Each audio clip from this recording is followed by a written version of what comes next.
कि मेरा भगवान 6 फुट 7 फुट का है और रावण 110 फुट को भी वो मार के गिरा सकता है। ये संदेश देने के लिए एक्चुअली ये दशहरा किया जाता था। ये परिवर्तन मेरे हाथ से होना था, क्योंकि सनातन धर्म को, हिंदू धर्म को आगे करके भारत को यदि विश्व गुरु बनाना है तो मोदी जी के हाथ को मजबूत करना पड़ेगा। सत्य को पहले करें, असत्य को छोड़ें, क्योंकि असत्य में कोई परंपरा है ही नहीं। छत्तीसगढ़ का सबसे बड़ा और सबसे भव्य WRS का दशहरा उत्सव इस बार भी बहुत भव्य ढंग से मनाए जाने की तैयारी है।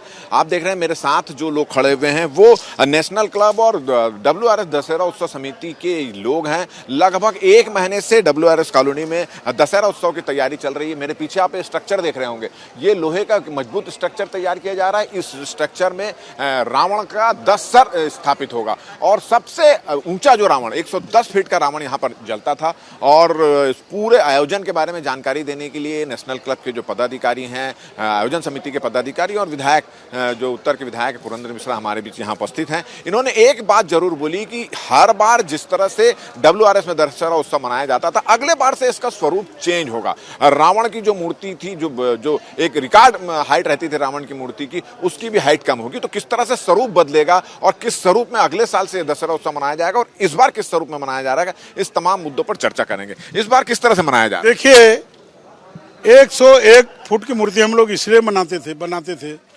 कि भगवान छोटे स्वरूप, मनुष्य स्वरूप में थे। राम का विराट स्वरूप नहीं देख पाए, न दिखाना चाहते थे जो अर्जुन को दिखाए थे, परंतु मनुष्य स्वरूप धारण करने से मनुष्य का 6 फीट 6.5 फीट 7 फीट होता है।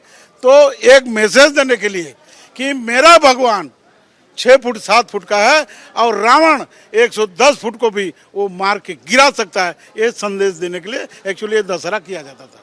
परंतु जब से अयोध्या में राम मंदिर का निर्माण हुआ है, तब से मेरा मानना है कि हम प्रभु सत्य को पहले करें, असत्य को छोड़ें, क्योंकि असत्य में कोई परंपरा है ही नहीं। इसलिए मैं निवेदन करता हूँ सभी लोगों से कि श्री राम विजयदशमी उत्सव मनाएं और राम का गुणगान करें, उसी में ही भवसागर पार हो सकता है। अभी तक जिस तरह से दशहरा उत्सव यहाँ मनाया जाता था और लोग अब तक मना रहे थे, इस समय उसमें क्या लग रहा था? असत्य को सामने रख रहे थे, सत्य के पीछे आ गया था, ऐसा आप महसूस कर रहे थे? मैं आपको एक उदाहरण देना चाहता हूँ। हम 15 अगस्त को भारत आजाद हुआ और हम स्वतंत्रता दिवस मनाते हैं। हम अंग्रेज भगा दिवस क्यों नहीं मनाते? वो भी तो असत्य था, हम सत्य में हैं।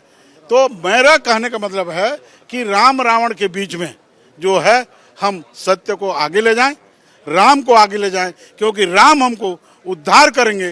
रावण का प्रकृति और संस्कृति हमको उद्धार कर नहीं सकता। तो क्या अगली बार से रावण की जो प्रतिमा की जो ऊंचाई है वो कम करेंगे आप लोग? वो समिति व्यवस्था है। मैं तो विधायक हूँ, भगवान ने मुझे मौका दे दिया, जगन्नाथ जी ने मौका दिया, बालाजी भगवान ने मौका दे दिया, विधायक बन गया। मैं तो बसना मांग रहा था जी, तो मेरे हाथ में ये होना था, ये परिवर्तन मेरे हाथ से होना था, क्योंकि सनातन धर्म को, हिंदू धर्म को आगे करके भारत को यदि विश्व गुरु बनाना है तो मोदी जी के हाथ को मजबूत करना पड़ेगा। चलिए, किस तरह के इस बार आयोजन होंगे, क्या विशेष रहेगा इस बार के आयोजन? देखिए, बहुत कम समय में ये आयोजन हो रहा है।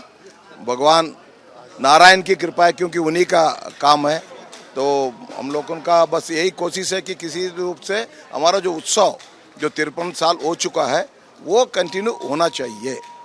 हमारा सबसे बड़ा मतलब मेन। अतिथि के रूप में किसको किसको बुला रहे हैं? कल CM साहब से बैठक हुई थी, बातचीत हुआ था, उनको निवेदन किए हैं, वो 5:30 बजे निकल के आएंगे करके बोले हैं। और गवर्नर साहब भी आएंगे, पूरा मंत्रिमंडल को उन्होंने वो बुला रहे, सभी आएंगे इन लोग। रावण दहन के अलावा और क्या आकर्षण रहेगा? जी, आकर्षण यही आतिशबाजी सबसे बड़ा। देखिए, सबसे पहले यहाँ पे आतिशबाजी शुरू किया जो राष्ट्रपति भवन में जो जलाया था, धमतरी से आए थे, वो सबसे पहले फिर किया था। फिर बाद में चौराहा से आए थे, काकीनाडा वगैरह से वो लेके उन लोगों ने किया है। तो उसको परंपरा का करते हुए राजेश मोटर जी जानते हैं, LED वगैरह सब किसी प्रकार का उनका जो विजन था, तो उस हिसाब से चलिए, तो इस बार भी विशेष आतिशबाजी होगी। और एक महत्वपूर्ण बात यह है कि WRS कॉलोनी का जो दशहरा उत्सव, भव्य दशहरा उत्सव के नाम में जाना जाता था, अगले बार से उसका स्वरूप जो बदलेगा। और यहाँ के आयोजन समिति के लोगों ने यह निर्णय लिया है कि अब इसको श्री राम विजयदशमी उत्सव के रूप में यहाँ पर मनाएंगे। सत्य को आगे रखेंगे, असत्य की जीत होगी। और जिस तरह से एक प्लानिंग भी चल रही है कि जो रावण की मूर्ति को हर साल जो बढ़ाने का एक यहाँ की परंपरा चल रही आ रही थी, उसको भी अब सीमित किया जाएगा। और जो पूरे बदले स्वरूप के साथ, पूरे छत्तीसगढ़ के कल्चर के साथ, छत्तीसगढ़ के रंग के साथ अगले साल से ये दशहरा उत्सव यहाँ पर मनाया जाएगा। हमारा ये वीडियो, हमारी ये बातचीत अगर आपको अच्छी लगी तो ज़्यादा से ज़्यादा इसको शेयर करें, सब्सक्राइब करें, अपने सुझाव हमको देना ना भूलें और मुझे और मेरे कैमरामैन योगेंद्र मिश्रा को दे इजाज़त। नमस्कार।